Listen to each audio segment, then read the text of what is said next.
I know what you're doing. I know exactly what you are doing.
Eli.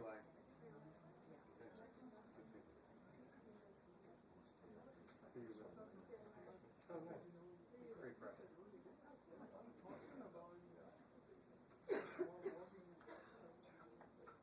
You think Trump's going to do it?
Good afternoon, everyone.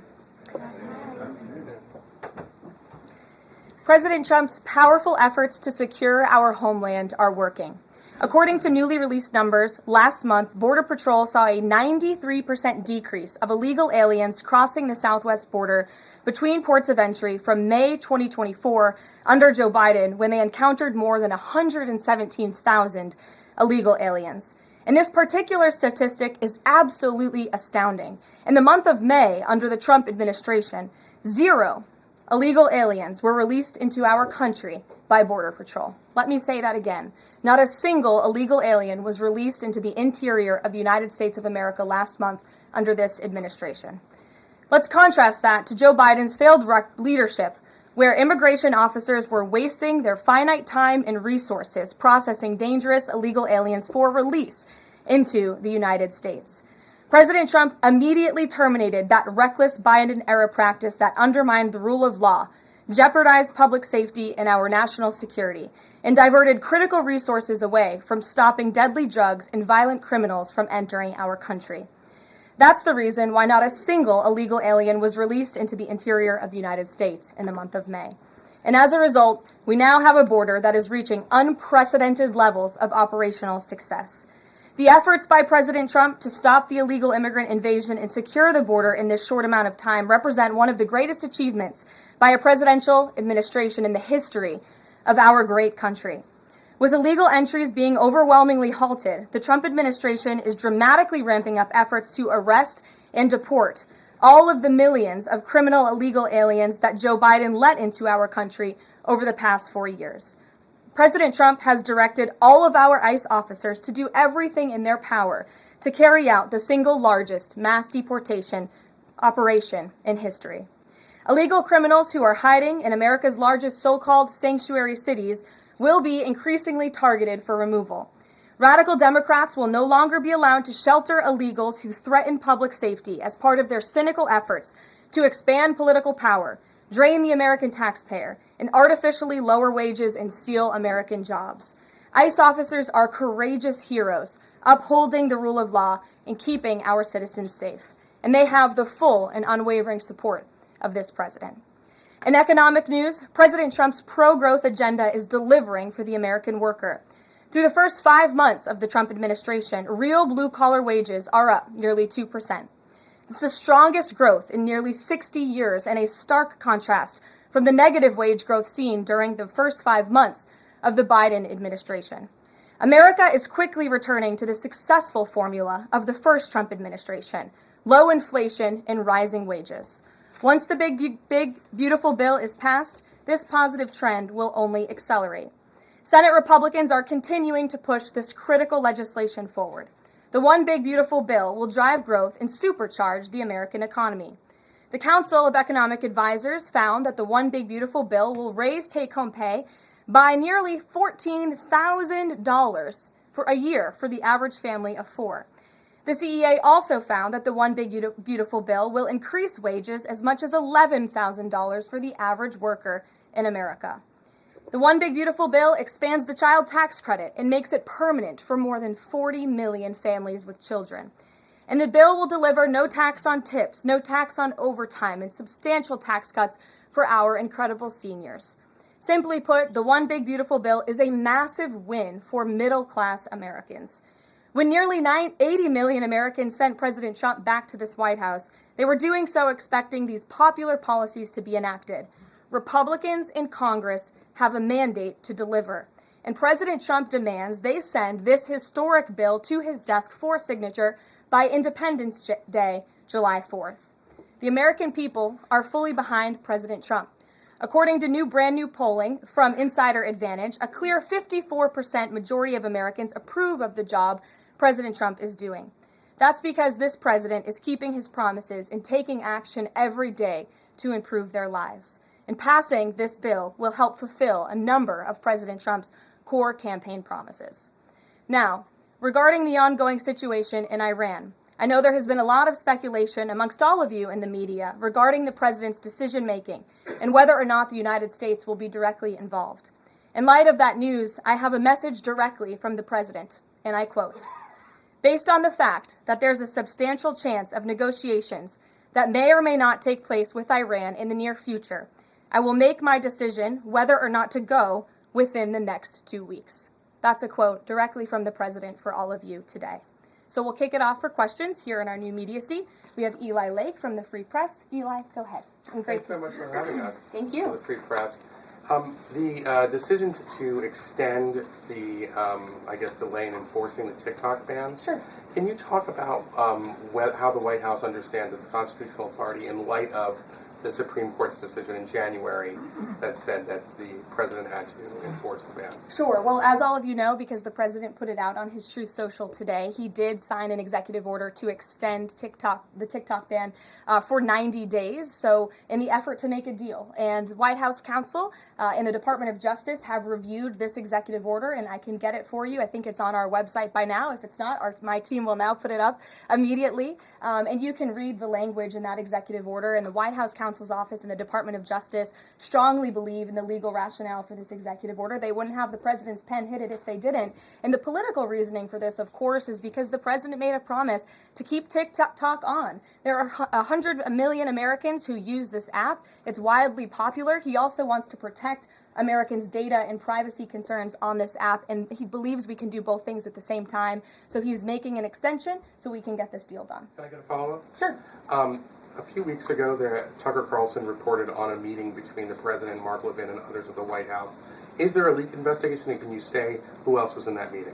I'm not aware of a leak investigation at this time. I, for one, do not reveal details about the president's private meetings without his permission to do so. But certainly the president does not like when people leak. He takes that very seriously. This entire administration takes that seriously, and that's why you've seen at agencies some of the cabinet secretaries have been given the authority by the president to let go of staff who are engaged in such leaks, especially those that risk American national security. Sure. Go ahead. Karoline, thank you. So, Rhino warmonger Lindsey Graham, he recently called on the U.S. to go all in. That's quite the lead to a question. Right.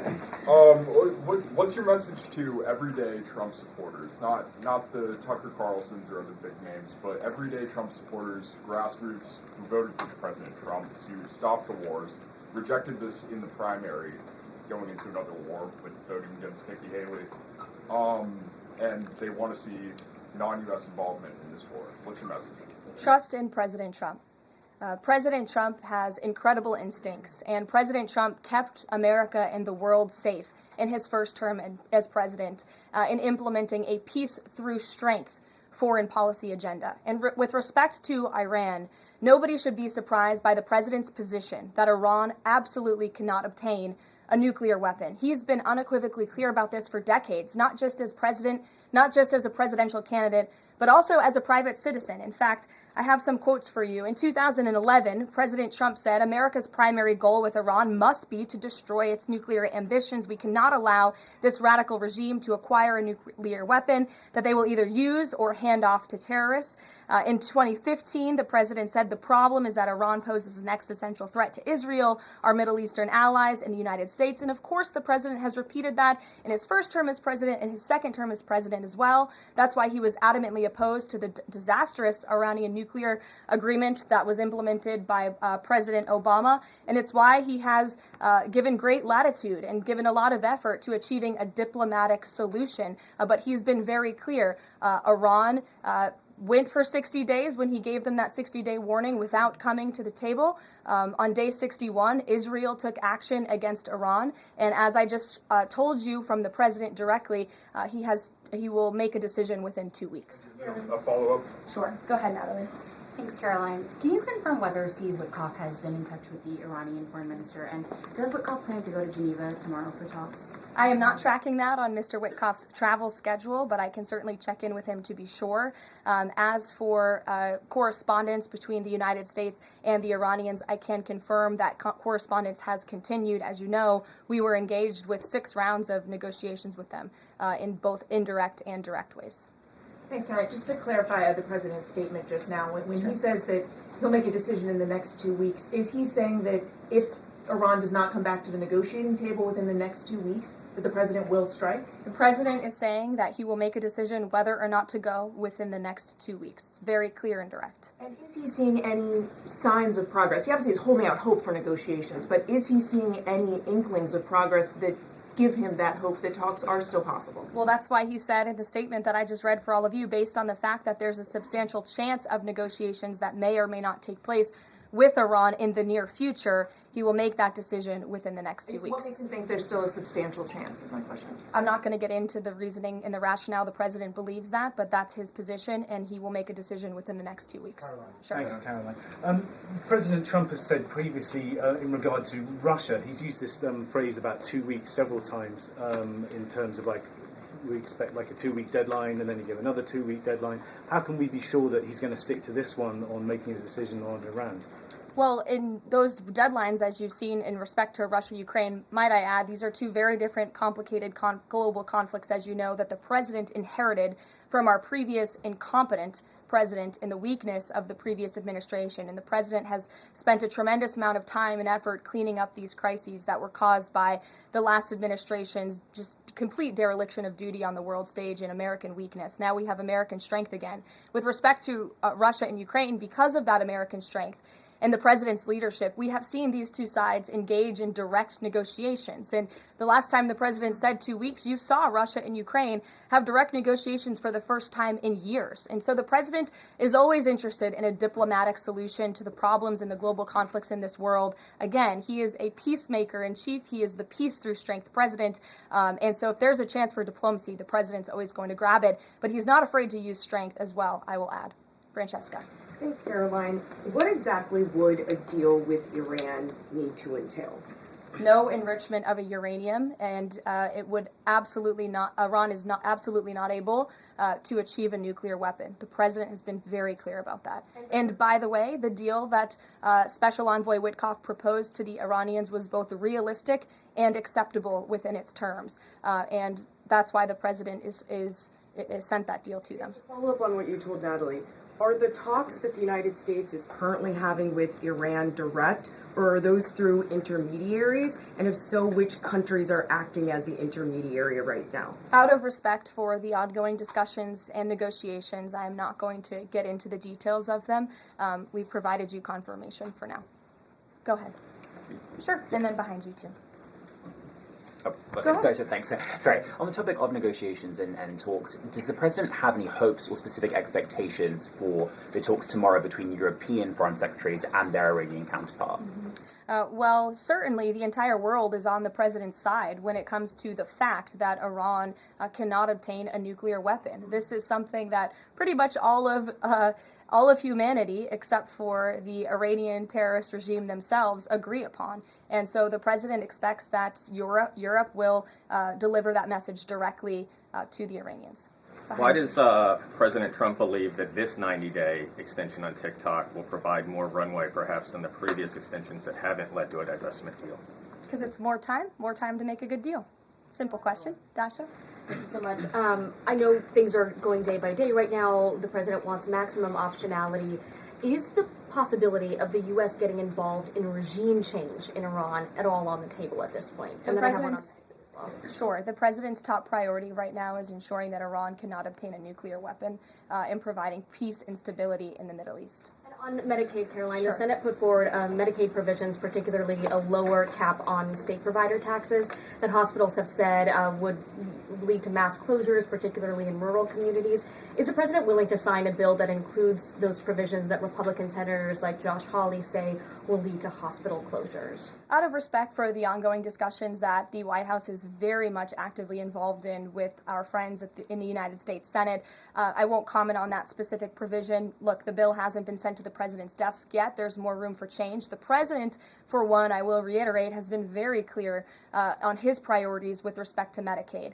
He wants to see waste, fraud, and abuse ridden from the system to protect it for tax-paying citizens who deserve those much-needed benefits. He wants to prioritize the sick, the needy, the poor in this country who deserve those benefits, not the 1.4 million illegal aliens who are receiving them. And he wants to make sure this one big beautiful bill kicks those illegal aliens off of this program to preserve it and protect it and strengthen it for the American people. And the president has been very clear in that message to his friends in the Senate. Jackie. Thank you, Caroline. Sure. Logistically, if the Iranians are getting to Geneva, does that mean they've found a way to get to the White House? I am not going to get into hypotheticals, but as you heard from the president yesterday, they have expressed interest in doing so. There was a lot of Philip. pressure on the president to come to the aid of Israel. There's a lot of pressure on him to finish the job with force. How is he balancing the concern that if he doesn't choose to do that, that it would send a message to Xi Jinping about the U.S. commitment to Taiwan? Well, the president enjoys a very respectful and cordial relationship with China's president. He has long maintained that, even in his first term. And China and the United States share many strategic interests, both in terms of economics and also, of course, global affairs and foreign policy as well.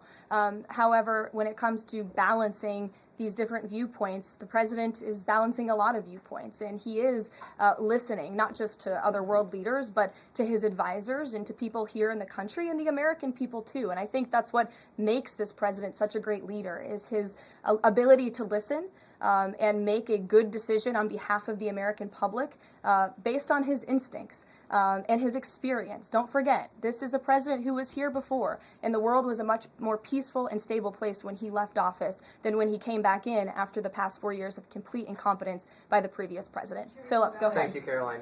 Two quick questions. When the president says Iran is very close to a nuclear weapon, is he relying on U.S. intelligence or intelligence sharing from an ally to make that assessment? It is a fact, and the United States government maintains this fact, that Iran has never been closer to obtaining a nuclear weapon. And then if the U.S. were to take some type of military action, would the president go to Congress to seek war authority? I'm not going to engage in hypotheticals. I gave you the statement from the president. He'll make a decision within 2 weeks. Thank you, Karoline. Sure. Go ahead. Thanks, Karoline. Mary and then Elizabeth. Two questions, one on Iran and then the second on something Jasmine Crockett said this morning. So given that we know the Iranian government did order an operative to assassinate the president, is there concern that Iran might respond with non-traditional military ways to some kind of strike on Iran, such as another assassination attempt? And has the Department of Justice looked into this last attempt on the president's life?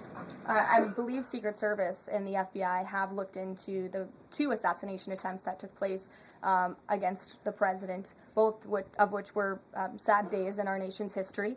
So I would defer you to the Department of Justice on where those investigations stand.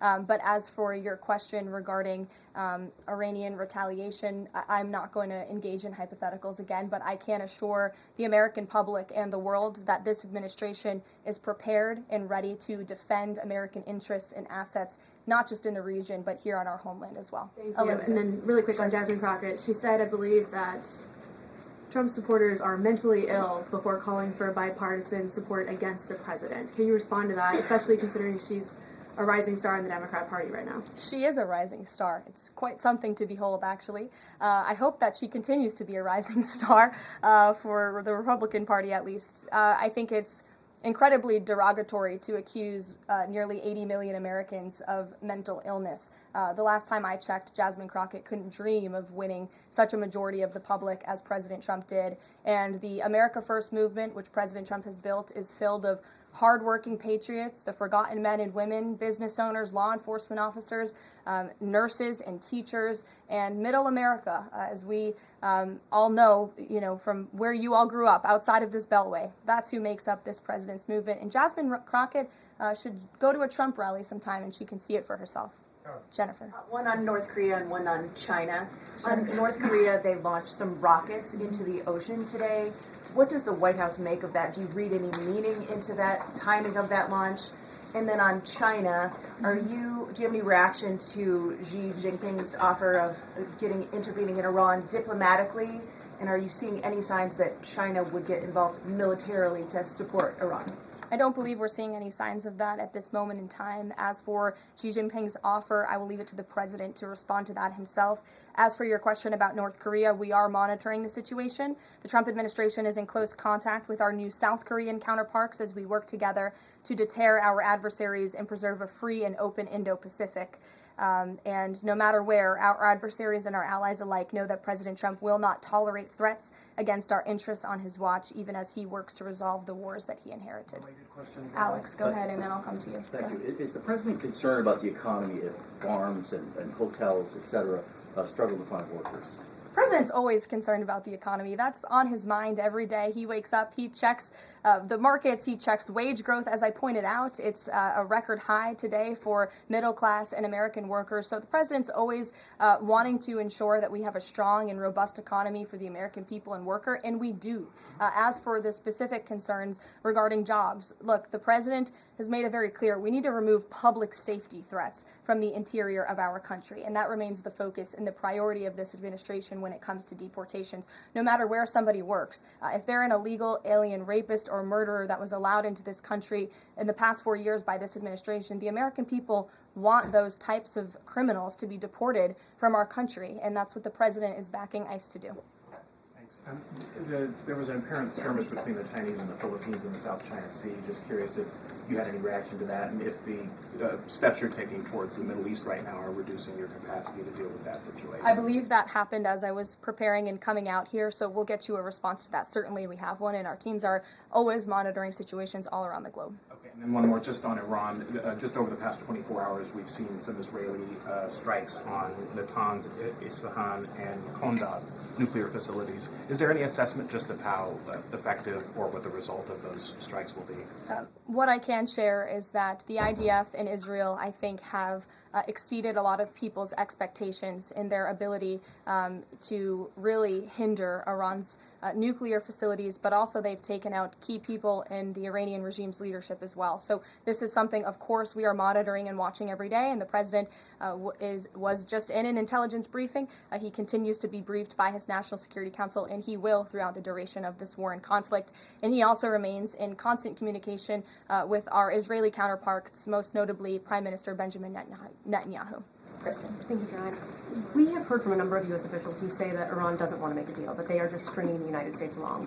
What is to say that they are not going to continue to do so if we continue to give them extensions, now 2 weeks before 60 days? Look, Iran is in a very weak and vulnerable position because of the strikes and the attacks from Israel. And with respect to the president's statement, I shared that with all of you. And he has been very direct and clear. Iran can and should make a deal. We sent a deal to them that was practical, that was realistic, or they will face grave consequences. Why is Steve Witkoff not participating in the talks this week? I can ask Mr. Witkoff why he is not. Thanks, Karoline. Does the president object if Israel attempts its own operation against Fordo in the next 2 weeks? I won't decide that for the president, nor will I share that here. I'll let him speak to that. Just another one. Iran is apparently warning Europeans that if it's struck by the U.S., it may withdraw from the nuclear proliferation treaty. That would result in throwing out inspectors and taking the program dark. What does the president think of the value of having Iran as a full signatory of that treaty? Well, that's reckless rhetoric, but I understand the Europeans are meeting with the Iranians tomorrow, so we'll see how that meeting goes. Just one more on Juneteenth. Does the president plan to commemorate the holiday today or make any comment on it? I'm not tracking his signature on a proclamation today. I know this is a federal holiday. I want to thank all of you for showing up to work. We are certainly here. We're working 24/7 right now. Nikki, go ahead. Actually, that was my question. Will you plan to mark Juneteenth in any way, either today or with an event later on, maybe next week? Sure. I just answered that question for you. Go ahead. Thank you very much, Karoline. The fact that this president is giving some time and space for diplomacy, another 2 weeks, does it mean that the president is trying his best to avoid a direct conflict with Iran? I think the president has made it clear he always wants to pursue diplomacy, but believe me, the president is unafraid to use strength if necessary. And Iran and the entire world should know that the United States military is the strongest and most lethal fighting force in the world, and we have capabilities that no other country on this planet possesses. Owen. Caroline, good afternoon. The Supreme Court, as you know, has upheld Tennessee's ban on transgender medical procedures for minors, puberty blockers, hormone therapy, etc. The White House reaction to that, please. It's a huge victory for America's children, and it's obviously something this administration believes strongly in, that young minor children should not be allowed to be subjected to chemical castration and mutilation. The president himself has taken very strong orders, or has signed very strong executive orders on this, and we are grateful for Tennessee's efforts to protect our children, and we are grateful the Supreme Court ruled on the side of the law, but also on the side of protecting America's innocent children. Elizabeth, go ahead. Sorry, I skipped you earlier. Thank you so much. Secretary of State Marco Rubio announced new vetting procedures on student visas. Will this serve as a model for vetting other foreign visas? For all foreign visas, yes. As you know, the president signed an executive order, I think it was one of the first he signed in the first week, to strengthen our vetting requirements and our vetting system here in the United States for all visas. He directed the Secretary of State to do that. There was a pause in some of that vetting, as you all know, recently, especially with respect to students from some certain countries. But the vetting has continued, and it's stronger than ever before. As for specifics on how the vetting process has changed, I would defer you to the Department of State. As you know, they're in charge of things like that. Thank you. To what extent is this 2-week delay with Iran the result of interventions by the likes of Tucker Carlson, Marjorie Taylor Greene, or the entreaties of European leaders who want a de-escalation? Look, the president hears all voices across the country, and he makes decisions based on his instincts. And he has always said diplomacy is his first option. And is he still planning to attend the NATO summit next week? He is, yes. We will be departing from Washington on Monday morning, and hopefully we'll see some of you there. Kayla. Thanks, Caroline. Oil prices have been spiking over the last week. Is the president watching the oil market, and is that factoring into his decision-making in the Middle East? Again, as I said to, I think, Alex's question previously, the president is always watching, and this administration is doing more than any in history to bring oil prices and gas prices here at home down for the American public. They have been plummeting since President Trump's inauguration because of the executive action and the federal action this administration has taken on the home front. But yes, of course, he's paying attention and monitoring that. But as for whether it's weighing into his decision, there's a number of factors that, of course, are, and as I said, he will make that decision in the next 2 weeks. Can't reiterate that enough. Ouija. Caroline, thank you. With regard to a potential deal, Iran has said it will not negotiate under duress. Does the president believe there should be a ceasefire in these next 2 weeks as the U.S. tries to broker a deal? That's not what he said in the statement he dictated to me, so I won't get ahead of the president or add anything additional to the statement that he gave me the liberty to share with all of you. And then just to follow up on how close Iran is to a nuclear weapon, can you clarify, when the president said a few weeks away, did he mean obtaining enough enriched uranium to start building a weapon, or did he mean Iran is a few weeks away from completing the production of a weapon? I'm glad you asked that, Ouija. It's an important question, and it's one, frankly, the media has been getting wrong. Let's be very clear. Iran has all that it needs to achieve a nuclear weapon. All they need is a decision from the supreme leader to do that. And it would take a couple of weeks to complete the production of that weapon, which would, of course, pose an existential threat, not just to Israel, but to the United States and to the entire world. And that is something that the entire world, including countries like Russia, is in agreement with, that Iran should not and cannot obtain a nuclear weapon. And that's why the president believes that, and he's believed that, again, not just his political career, but frankly, his entire life. So it Michael. sounds like it's the former, just to be clear. Correct. That they have the components. Okay, Correct. thank you. Michael. Karoline, as we look forward to the NATO summit next week, Spain right now is threatening not to oblige the president's request for all NATO countries to spend at least 5% of their GDP. Does the president take issue with this, with Spain right now? I didn't see Spain's comments. I'll make sure the president sees them, and I can assure you he wants to see all European countries pay their fair share and meet that 5% threshold. It's only fair considering the American taxpayers have given a significant chunk of money to the tune of billions of dollars to support our mutual interests and our assured defense. So I will let him speak to that, but he's made his priorities for our European allies quite clear, including Spain. Caroline, one last question. When it comes to the president's position on foreign policy in general, is there a phrase that the White House has coined? Is there a Trump doctrine? Does the president like to talk about this? Anyone here in the White House talking about this? And if so, if there is something akin to a Trump doctrine, how would you define it? America first, always. And with that, I think I'll leave you. I know there's a lot of news in the world right now. As you know, our team is always here to answer your questions, and the president, I am sure, will take more questions from you guys at some point this week, as he always does in the effort of transparency. I appreciate your being here on a federal holiday, and we'll see you later. Thank you.